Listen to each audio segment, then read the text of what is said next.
Plan Nacional de Desarrollo. Yo nunca he creído en los planes nacionales de desarrollo, perdónenme a mí, porque el plan de desarrollo que siempre se ha hecho, que esto viene desde la época de Miguel de la Madrid, ya antes había habido un experimento con López Portillo. López Portillo fue el primero. Y antes de eso fue el plan sexenal de Lázaro Cárdenas, que tampoco sirvió de nada. No, y los anteriores, que eran los planes, el primer plan no fue el plan sexenal, sino el que hizo, ¿cómo se llama? Es que era una emulación a los planes quinquenales de la Unión Soviética. Pero son los de la Unión Soviética. El plan en México, este plan sexenal, fue inspirado por el plan quinquenal de la Unión Soviética, porque hay que decirlo, Lázaro Cárdenas era un comunista que nunca se pudo disfrazado porque tiene los griegos encima.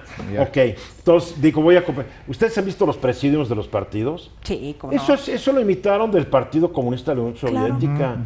100 personas allá arriba, y todos se aplaudían y se echaban flores. Y si no estabas compañero y camarada. Eras un donadie. Claro. Bueno, el hecho es de que el Plan Nacional de Desarrollo no me gusta, y les voy a decir por qué. Porque es como que es un recuerdo de la economía planeada y dirigida por el Estado. Y todos los países que así fueron, quebraron.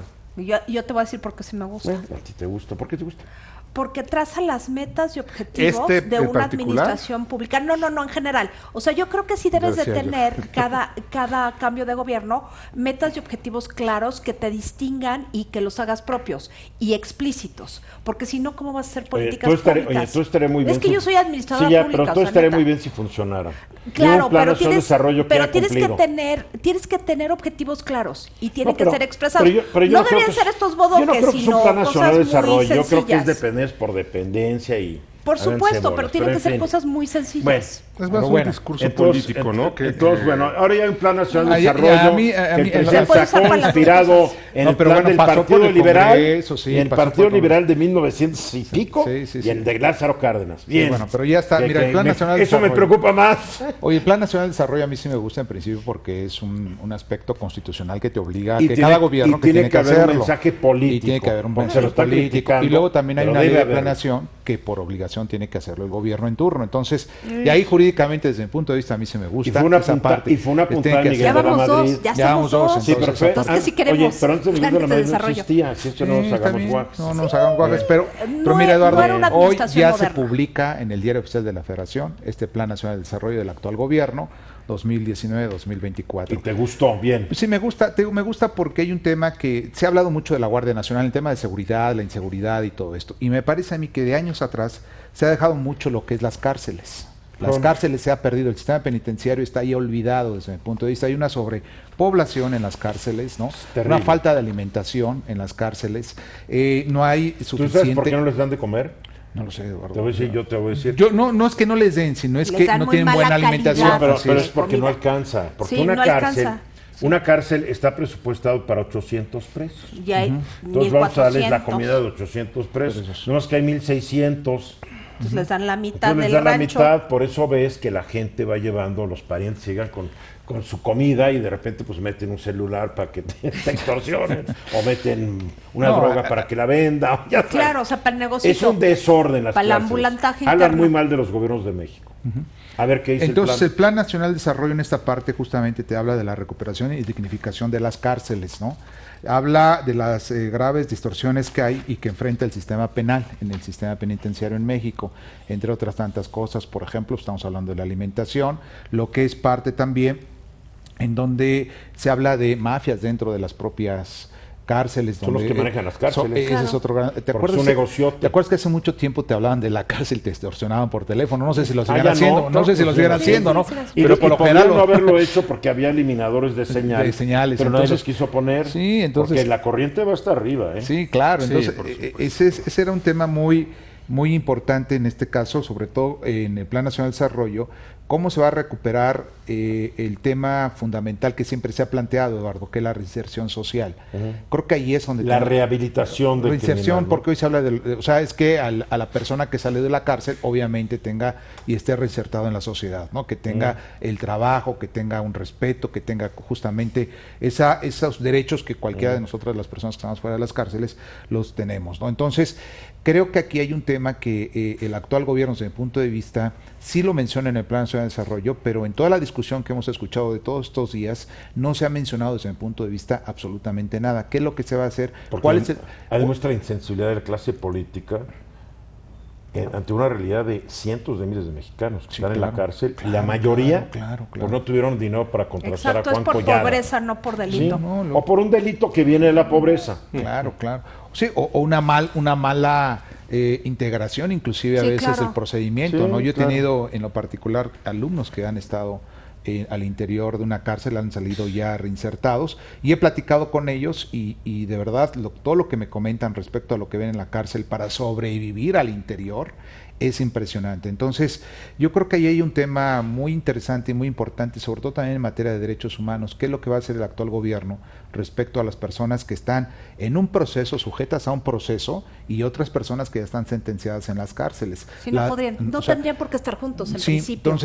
Entonces, ¿qué es lo que se tiene que hacer en esa parte? ¿Cómo se va a reinsertar esa sociedad en un momento al interior de la propia cárcel? ¿Cuáles son los recursos que se van a dar? Los beneficios, en el caso, por ejemplo, de la educación, lo que es el mismo deporte, por ejemplo, el mismo trabajo, qué es lo que se está haciendo y qué es lo que habla esa parte en un momento determinado también del Plan Nacional de Desarrollo. Entonces, hoy se publica, está ahí, y a lo mejor, Eduardo, al final de todo, quizás concuerdo contigo, porque a lo mejor los planes nacionales de desarrollo al final no tienen nada que hacer, ¿no? Bueno, a lo mejor si es que no se llegan a cumplir. Pero ¿cuál es la estrategia que se plantea? No, las simplemente acciones? nada más es implementar mecanismos de supervisión externa, por ejemplo, y dignificar las condiciones del alojamiento. Oye, es otra de las el tema de salud. Que a mí se me hace un tema muy, muy triste, de los niños nacidos en cárceles, que están con sus mamás y que pues no se pueden quedar con los parientes, pero haber nacido en la cárcel y vivir los primeros años de la vida en la cárcel debe ser una situación muy fuerte. ¿Y sabes por qué es la mamá en la cárcel? Que es una mujer que no acabó ni la primaria y la agarraron transportando marihuana, una droga. El delito que tú quieras, y pero se por va los niños. A la cárcel, son delitos de la miseria, la pobreza y de la ignorancia. Entonces ahí mandan en algunos estados porque la mujer abortó, también, porque ya no quería tener el 9º hijo. Ajá. Entonces los otros menores los mandan a la cárcel con la mamá. Sí, o ¿qué vida les garantiza? Esto es casi como Los Miserables. Sí, ¿no? ándale. En serio. Ándale, ¿no? Sí, a mí ese es un tema que me preocupa porque el gobierno no atiende y muchas organizaciones de la sociedad civil se preocupan por llevar un poco de, pues no sé, de recursos para los niños, desde pañales, leche, camitas y todo ese tipo. Sí hay iniciativas muy interesantes para el apoyo de los niños nacidos en cárcel. Sí, es horrible, es una pesadilla. Sí, es una cuestión impresionante, pero también, Eduardo, aquí la pregunta es, y es lo que no estoy viendo por lo pronto hasta ahorita en el Plan Nacional de Desarrollo, en esta parte, la nueva construcción de cárceles, si es necesario que inclusive la iniciativa privada contribuya para construir cárceles. No, yo no quiero que Yo no quiero que las cárceles sean dueñas de... Yo estoy en contra de que un particular lucre con la cárcel, con la libertad de alguien. Sí. No, la construcción, o sea que bueno, el entre de la construcción de las cárceles. No, en este país, es distinto. En este país donde no alcanzaba la lana porque había que robársela, nos encaretaron carreteras de cuota. Yo hoy discutía, yo he viajado en países de Francia donde he ido de un lado a otro y no he pagado cuota. Las carreteras más bonitas que yo he visto en mi vida son las del norte de España, que parecen cintas de seda y no pagas nada. No pagas nada, sí. Aquí nos metieron la idea, es que hay que pagar, hay que dar en concesión y pagamos las carreteras más caras del planeta. Oye, hasta para ir a Santa Fe tienes que... además el fraude, vas a una carretera que es un carril de ida y otra de regreso y un acotamiento. El segundo carril es el acotamiento y te cobran cuota. Pero te dan un segurito de vida. Nos hicieron un fraude descomunal. Y curiosamente, la mayoría de las empresas que las construyeron, impugnadas por ratas. Están metidas en pero nos siguen cobrando el dinero. Sí, claro. En fin. Bueno, pues ahí está un tema, Eduardo, que seguramente es un buen tema. Tendrá que salir a relucir. Ya tiene que salir a relucir, sobre todo por la gente que también está en la cárcel y que está en algunos casos pues a lo mejor llevando mal el procedimiento y en otras que ya están cumpliendo las sentencias. Lo que es muy importante, delitos de cuello blanco tiene que ser una cárcel diferente. Claro, que no delitos puedes juntar de violencia, peras con manzanas. Y delitos no graves no tienen que estar con los que cometieron un delito grave. No, y tratar de que se usen las pulseras estas de las mujeres para que puedas estar en libertad condicional de alguna manera. Las mujeres por llevar marihuana en cantidades que apenas sobrepasaron la permitida. Debe haber amnistía para ellas. Llevar marihuana en cantidades, pero llega la tía tira la policía y les echa la cantidad. Exacto, son y como sembrados. no tienen para pagar el cohecho, pues van al bote. Claro. Qué terrible. Mensajes.